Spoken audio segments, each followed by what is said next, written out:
E o meu desejo, irmãos, é fazer com que nós saiamos daqui mais perto e mais próximos da imagem e semelhança de Cristo. Esse é o meu desejo aqui.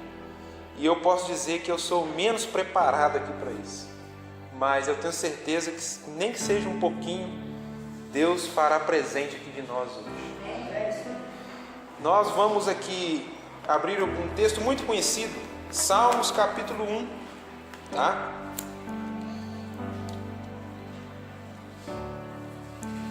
Salmos 1.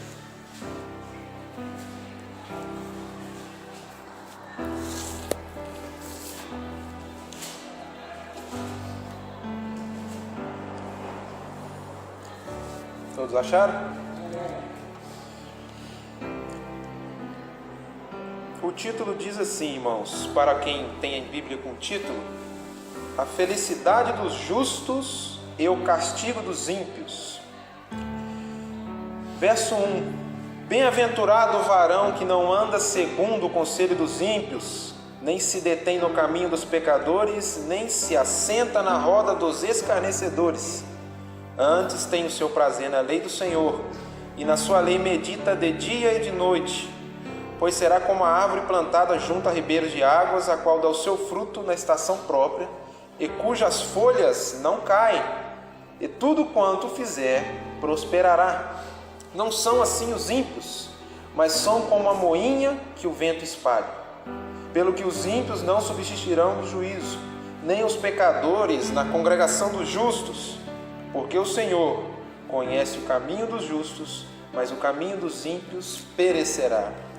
Vamos orar, irmãos. Senhor Deus, Criador dos céus e da terra, mais uma vez tocamos no Teu trono para Te pedir graça, porque esse texto, Senhor, é a Tua palavra já nos revelada nos tempos de hoje. Porque diz em Hebreus capítulo 1, verso 1, que nos dias da antiguidade Tu falaste aos pais pelas profecias, por sonhos e visões, mas hoje Tu nos fala pelo Teu Filho. Então hoje, Senhor, a Tua palavra, nós Te rogamos que o Espírito Santo venha temperá-la e trazer aos nossos corações algo que glorifique ao Teu nome. Nós Te pedimos isso em nome de Jesus, amém. Irmãos, esse texto é muito conhecido aí, né? Até pelos jovens e algumas igrejas que têm o costume de usar salmos, né, para ensinar crianças. É um texto muito conhecido. Canonicamente falando, é o primeiro capítulo de Salmos, a qual aqui Davi estreia alguns momentos, a qual ele traz pelas suas experiências com Deus, lições de vida para nós. E ao mesmo tempo, esse aqui, o livro de Salmos, é o inário antigo de Israel. Aqui estão os cânticos que os israelitas, os judeus, cantavam. Estão todos aqui contidos em Salmos.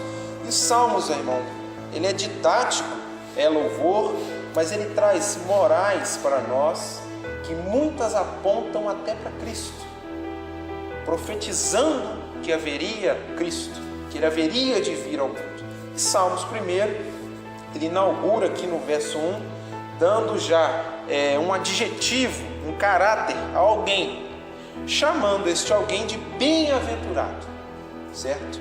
Algumas traduções aí, principalmente de presbiterianos, pode estar dizendo abençoado, né? Em vez de bem-aventurado. Outras traduções pode falar feliz será, em vez de bem-aventurado. E as três coisas culminam em um só sentido, tá? A palavra grega aqui, qual nos traz a tradução, irmãos, ela dá realmente o sentido de alguém abençoado, certo? E aqui é dado primeiro o adjetivo, né? Ou como se fosse um elogio, mas após o elogio, ele é nomeado a alguém, ao qual o primeiro verso diz assim: bem-aventurado o varão. Quando diz varão, irmãos, ele não está dizendo, claro, que é só homens, mas sim homens e mulheres. Mas o texto aqui retrata de homem, por causa da cultura daquela época, que as mulheres naquela época não eram contadas conforme os homens. Tinha aquela cultura, de um pouco ali dos homens está acima e das mulheres abaixo. Com o advento de Cristo, Cristo veio ao mundo e deu lugar especial às mulheres, deu lugares especiais a ela na igreja, a qual aqui o texto não menciona, por estar no Antigo Testamento. Mas, quando diz aqui varão, nós nos dias de hoje podemos também, as mulheres podem trazer esse contexto para si também, né? Bem-aventurado o varão que não anda segundo o conselho dos ímpios, nem se detém no caminho dos pecadores, nem se assenta na roda dos escarnecedores. Irmãos, é interessante dizer aqui que este varão, mais à frente, ele vai ser considerado como justo. Então o texto, ele nos dá o destino de dois agentes aqui, o ímpio e o justo. O justo e o ímpio. O texto aqui não está dizendo do presente, e sim do futuro de cada um. O que vai ser de cada um, tanto do justo quanto do ímpio. O texto está tratando, o fundo de texto aqui em capítulo 1 de Salmos está trazendo essa ideia para nós. Então os irmãos tenham em mente que aqui está dizendo para uma pessoa que já é ou bem-aventurado ou amaldiçoado ou ímpio, né? O texto tem essas distinções. Então ele aqui não está dizendo que ele vai ser bem-aventurado, e sim que ele já é bem-aventurado. E aqui ele vai trazer aqui o que nos dá a condição de julgar o que é uma pessoa bem-aventurada, abençoada, feliz diante de Deus.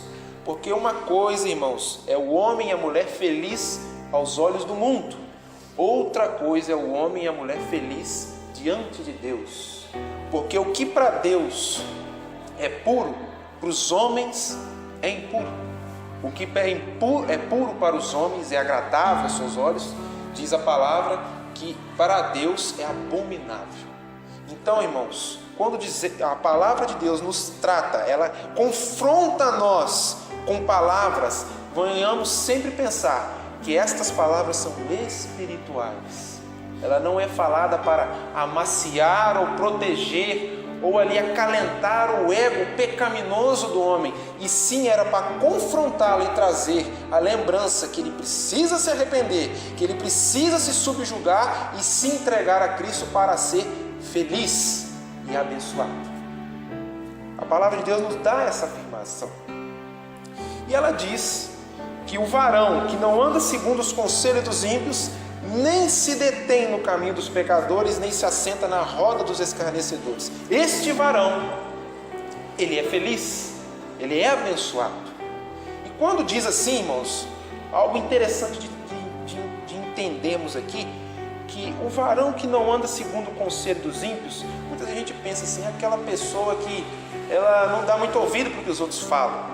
Em partes é assim, porque nós, como cristãos, se nós formos acompanhar a tendência humana, a evolução humana, nós vamos nos distanciar das raízes cristãs. Isso é verdade. Mas muitas das vezes, irmãos, o conselho do ímpio está dentro de nós mesmos.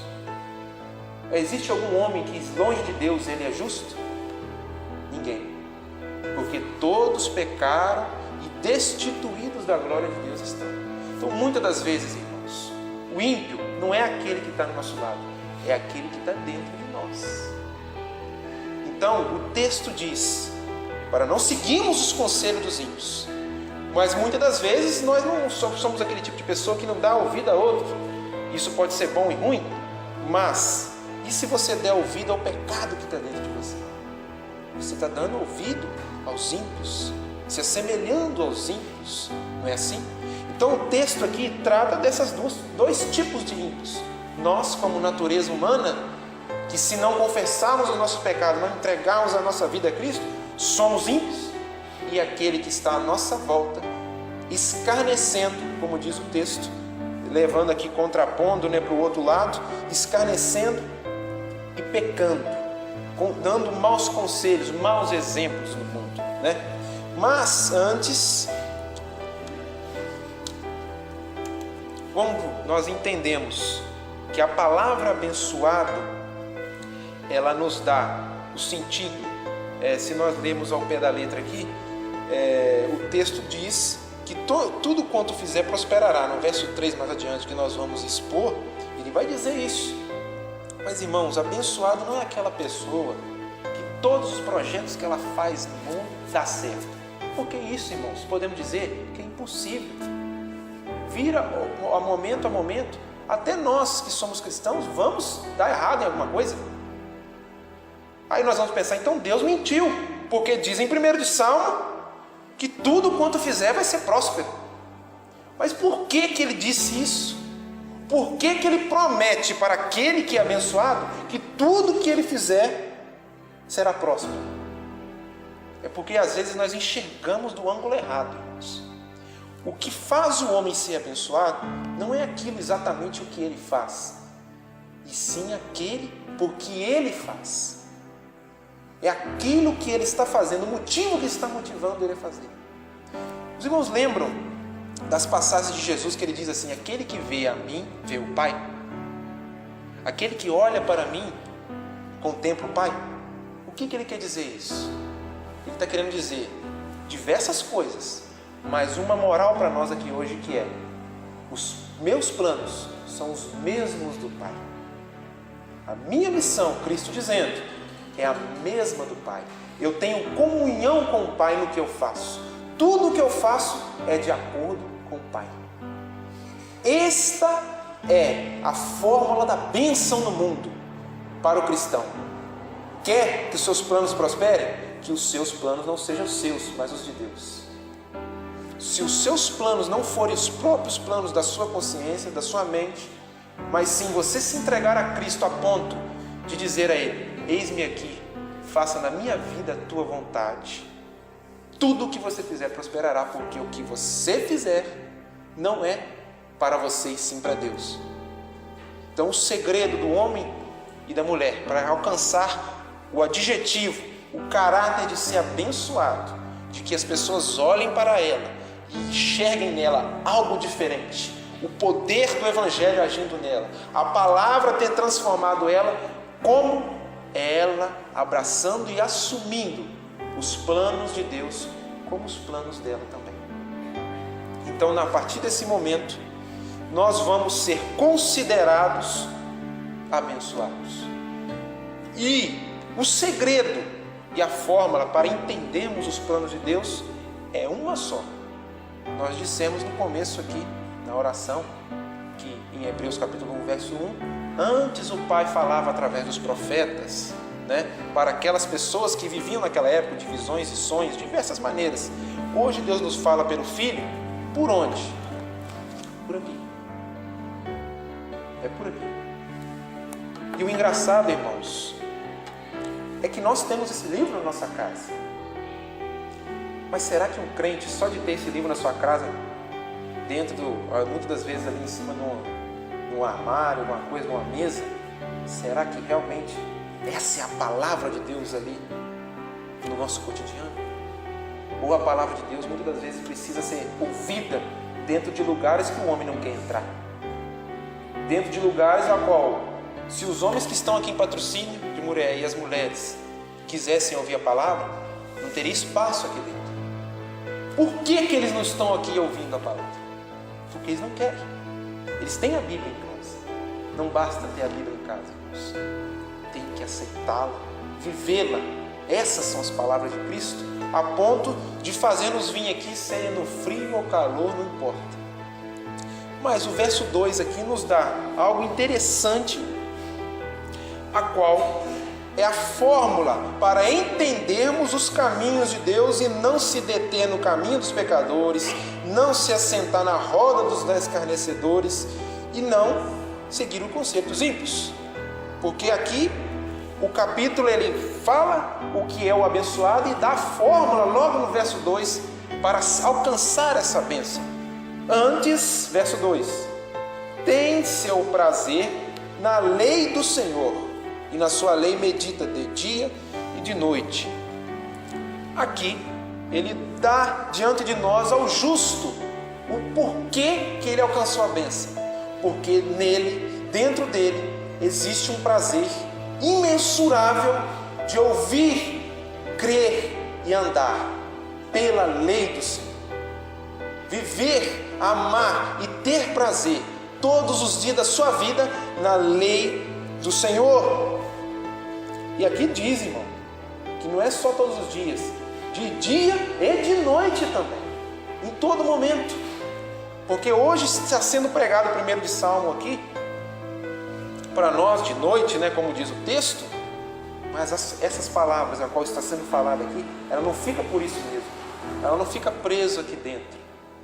Ela, quando nós cremos e aceitamos, os irmãos podem ter certeza disso, quando nós amamos essas palavras que está sendo falada aqui hoje, por um mísero pecador redimido por Deus, ela transforma as nossas vidas, irmãos.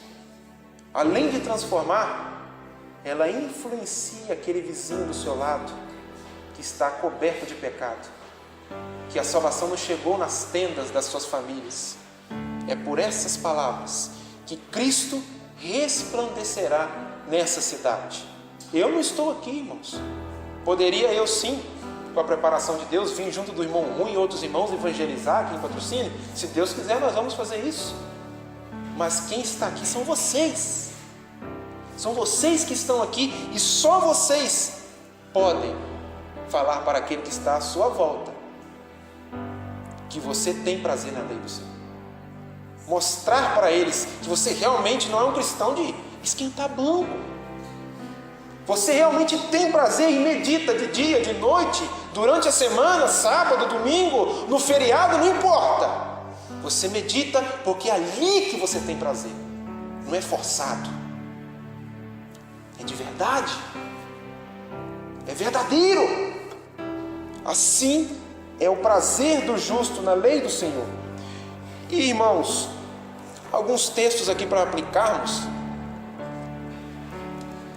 2 Timóteo capítulo 2, verso 15 diz assim: procura apresentar-se a Deus aprovado, como obreiro que não tem de que se envergonhar, que maneja bem a palavra da verdade. Vê só, irmãos, a carta de Paulo a Timóteo é uma carta pastoral. Para nós, às vezes não vai ter diretamente um sentido ambíguo, mas aqui tiramos a moral que não manejar a palavra de Deus é motivo de vergonha. É motivo de vergonha. Então, estar diante desse livro sagrado, que chama Bíblia Sagrada, e não desejá-lo, não amá-lo, não querê-lo, é motivo de vergonha.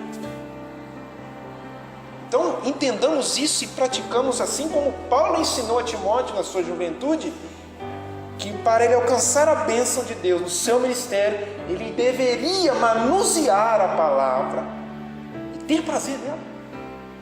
Outro texto diz assim, irmãos, Lucas 11, 28. Jesus respondeu: antes, felizes são, prestem atenção, o texto diz da felicidade. Felizes são aqueles que ouvem a palavra de Deus e obedecem.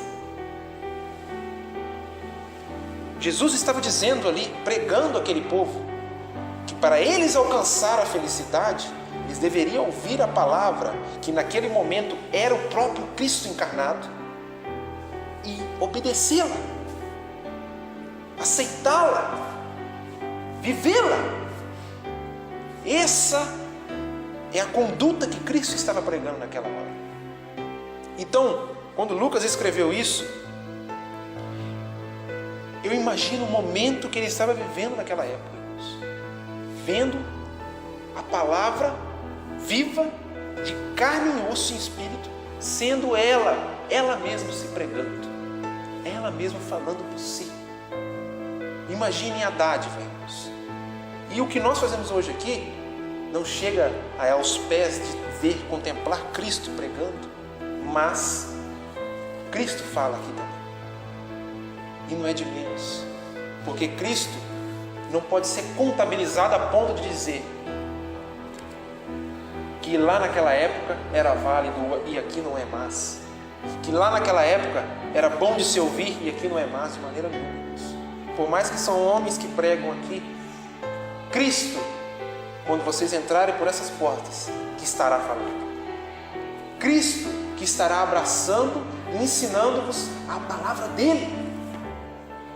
Ele usa homens, irmãos, mas o importante não é, esqueçam quem sobe aqui e aceitem quem está falando. Assim nós alcançaremos essas bênçãos que Deus nos prometeu através do primeiro salmo. Outro verso diz assim, Mateus 7:21. Nem todo aquele que me diz, Senhor, Senhor, entrará no reino do céu, mas aqueles que fazem a vontade de meu Pai, que está no céu. Lembra que eu disse aqui? Aquele que ouve a minha palavra, me vê o Pai. Então, irmãos, a felicidade não está naquele que, às vezes, alguns, que falam de Deus.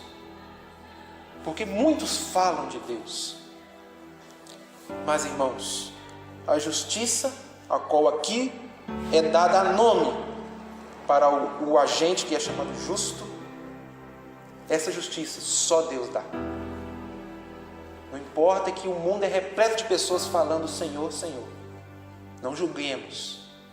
Mas a justiça que vem do alto, só Deus pode dar. Só Deus pode nos presentear. E a palavra abençoada dá no sentido de aquele que alcançou graça, aquele que foi agraciado. Então Davi, quando escrevia esse salmo, ele escrevia porque ele sabia que ele era o que era, porque alcançou graça, alcançou misericórdia. E ele não se sentava na roda dos escarnecedores porque ele tinha força para fazer isso, e sim porque a graça que ele tinha, que Deus deu a ele, deu esta condição. E essa mesma graça que nos faz vir aqui, nos faz dobrar os nossos joelhos, nos faz ouvir essas palavras e entender. Porque, como diz aqui, nem aquele que diz Senhor, Senhor, nem não basta pregar, se Cristo não abrir os nossos ouvidos e o nosso coração. Então hoje, nós estamos ouvindo essas palavras, mas, irmãos, chegamos em casa e pedimos que Deus trabalhe na nossa vida através dessas palavras, que Ele faça transformações em nosso ser, para que estas palavras venham cumprir em nossa vida, para sermos considerados justos e felizes. Porque esta felicidade, independente do mundo como esteja, ela não vai mudar. Ela não sairá de dentro de nós. Por quê, irmãos? É simples. O mundo pode virar de cabeça para baixo. Nossos olhos não estão aqui. Nosso desejo não está aqui. O nosso querer não está aqui nessa terra. Não amamos este lugar. A nossa pátria está no céu. Como? É como guardar, irmãos. É como eu aqui em Muriaé, em Patrocínio. Vamos supor que eu tenho uma conta bancária, tenho um dinheiro lá, e eu parto em uma viagem lá para a Suíça. E lá, quando eu chego lá, acontece uma crise econômica, desastres naturais. A Suíça cai de buraco abaixo. Eu vou me preocupar, irmãos? Não, por quê? Meu tesouro ficou aqui. Assim é o justo. Independente do mundo estar como esteja, o tesouro dele está no céu. Independente do que aconteça com a sua família, com os seus filhos, seja notícia boa ou ruim, você tem que ter maturidade de assumir. Se você crê em Cristo, o seu tesouro não está aqui, está no céu. E o texto dá continuidade, irmãos. Que o justo será como a árvore plantada junto a ribeiro de águas, no verso 3.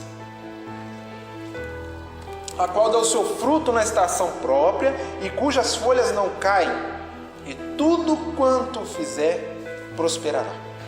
E é como já dissemos, irmãos, esse sentido que o texto dá de frutos na estação própria, independente do que aconteça, independente da estação, seja primavera ou não, dá frutos, inverno ou não, vai dar frutos. O texto remete essa imagem. E as suas folhas não caem, não murcham. Quando fala não cair, quer dizer não murcham, não perdem o seu valor. é vital, é vitalício. O justo é comparado a esse tipo de árvore. Por quê? Independente que haja uma seca, aonde estão as raízes? Está no ribeiro. Lembra do tesouro? Dependente que lá na Suíça aconteça o que acontecer, os meus tesouros estão aqui em Muriaé, aqui em Patrocínio. Não é assim? Então assim é a árvore plantada no ribeiro, enxertada no ribeiro, em Cristo. Independente do que aconteça, nós oramos aqui, ó, nossa querida irmã pediu oração pela Jerônima e Samara, né? Não é isso? Nós oramos. Eu tenho fé que Deus fará alguma coisa a favor delas. Mas, irmãos, o poder não está comigo. O poder está em Deus. Caso algo aconteça, qual é o nome da irmã mesmo? A irmã Geusa tem que ter uma fé. O tesouro dela não está aqui. O tesouro dela está no céu. Independente do que aconteça. Então assim é esta árvore. Mas o texto continua desenrolando e trazendo uma moral. Agora sai do campo da justiça, do justo, e entra no campo do ímpio, no agente a qual não é considerado feliz, abençoado, bem-aventurado. Diz o verso 4: não são assim os ímpios, mas são como a moinha que o vento espalha. Essa parte, irmãos, exige uma explicação. Por quê? A cultura que nós temos hoje, né, é diferente da cultura antiga. Que o texto aqui, quando está mencionando moinha, ou se não, algumas traduções, palha, o modo como nós tratamos esta muda, que seria o trigo, é diferente da antigamente. Então o texto remete e traz a ilusão de algo que nós não vamos entender se comparar com hoje. Hoje o homem usa agrotóxicos, máquinas, de forma que não é feita igual antes. Mas antes, nas épocas a qual Davi escreveu esse texto, como era tratado o trigo, para ele fazer com que ele usa como referência nesse texto. Irmãos, o trigo, diz, se eu não me engano, em Mateus capítulo 3, Jesus aponta para o campo como exemplo e fala: vede que o campo já está branco, já está na hora da colheita. O trigo, como eles sabiam que o trigo estava na hora da colheita? Quando a cabecinha do trigo embranquecia. Aquele era o momento do ceifeiro ir lá e colher o trigo. Então ele colhia, fazia os feixes juntando e levava em um lugar alto e aberto. Por quê? A partir daquele momento ele ia fazer a debulha do trigo. Como era feita a debulha do trigo? Muitas das vezes era esfregando ou batendo, para que aconteça o quê? Por que o agricultor fazia aquilo? Para separar a palha do trigo, do grão. Porque o que interessa para aquele que plantou aquele campo de trigo é o grão. É dali que vem o que ele precisa, o que realmente interessa a ele, é do grão. Mas não sai só o grão dali. A erva produz a palha. A palha por um momento está junto do grão de trigo. Mas diz o texto que os ímpios são como a palha que o vento leva, ou como a moinha que o vento espalha. Por quê, irmãos? Diz em outro texto, no batismo de João Batista, quando ele estava batizando, ele pregava: ele virá com a pá para limpar a eira, juntará a palha, e a palha será queimada no fogo que nunca mais se apagará. Não é assim? Então, a palha está em um certo processo, tem um momento junto do trigo, mas ela não tem utilidade. Não tem nada que sirva, nem para ser espalhada no campo. Porque diz aqui que o vento, quando o homem está lá batendo na pedra ou esfregando de alguma forma, o trigo, a palha é tão frágil, tão inútil, que ela voa. O vento vai levando. O vento leva, limpa toda a traça do trigo para ficar só o grão. Depois ele leva numa bacia e é feito ali um processo que vai molhando, batendo, espremendo, até virar o grão, a farinha, né? Que é feito o trigo. Só que para isso tem que tirar aquilo que não tem valor, não tem utilidade. E o que é isso? A palha. E a palha, o texto diz que ela é tão inútil, mas em outras passagens diz que o agricultor ainda dá o luxo e o trabalho de juntar toda ela e queimar, porque não tem utilidade nem para adubar, porquanto o trigo ele precisa ser plantado em um lugar frio e seco. Assim é feito o trigo. E se um lugar molhado, úmido demais e quente, ele não nasce, ele não progride. Tem que ser num lugar frio. Então traz a nossa moral, independente, muitas das vezes levando para uma aplicação na nossa vida, está difícil, mas é ali que Deus vai trabalhar. É ali que Deus vai trabalhar. Deus separa o trigo, a palha do grão, é no frio, não tem de outra forma. Então, ali, Davi escrevendo esse texto, traz a nós o sentido que os ímpios são como essa palha, que o vento nada mais serve para ela como levar, ser deixada ao vento. Os ímpios progridem na sua maldade, executam aquilo que é mal aos seus olhos, mas para o seu coração se parece bom, enganoso. Praticam a maldade, rejeitam a Cristo, toda a vida rejeitaram a Cristo, mas eles estão aqui no campo. Mas chegará o dia que o próprio homem que foi rejeitado virá e separará o que é dele, levando para o celeiro, e aquilo que sempre o rejeitou, que é a palha, o ímpio, será queimado. Será queimado. Eu não posso deixar de falar isso, irmãos. É forte, mas é o que Cristo irá fazer no mundo. E isso é o meu dever, o nosso dever, para falar para todo aquele que ainda não está junto de nós nesse celeiro. Então se sinta impulsionado. Se você crê em Jesus, se sinta impulsionado a se considerar como trigo. E leve isso aos que estão à sua volta, para eles entenderem que a palha, aquele que no fim ser palha, o fim não será bom. E não tem segunda volta. Depois que queima, nem para adubar a terra serve. Não tem utilidade. Não tem. E diz mais o texto: pelo que os ímpios não subsistirão, ou outras traduções, permanecerão no juízo, nem os pecadores na congregação dos justos, no ajuntamento daqueles que são justos. E aqui, irmãos, no nosso meio, Deus trabalhando aqui em Patrocínio, agregando almas, como dizem Atos dos Apóstolos, que a igreja, Deus com tempo em tempo ia acrescentando aqueles que haveriam de se salvar. Deus vai acrescentando, vamos supor que os números vão aqui crescendo, nem todas as vezes vão ser trigo. Batalha vai ser dura, irmãos, até chegar o momento de sermos colhidos pelo ceifeiro, que é nosso Deus. Vamos enfrentar muita coisa. Muitas das vezes a palha não é só o ímpio, e sim aquilo que o ímpio faz contra nós, porque nós produzimos aquilo que somos.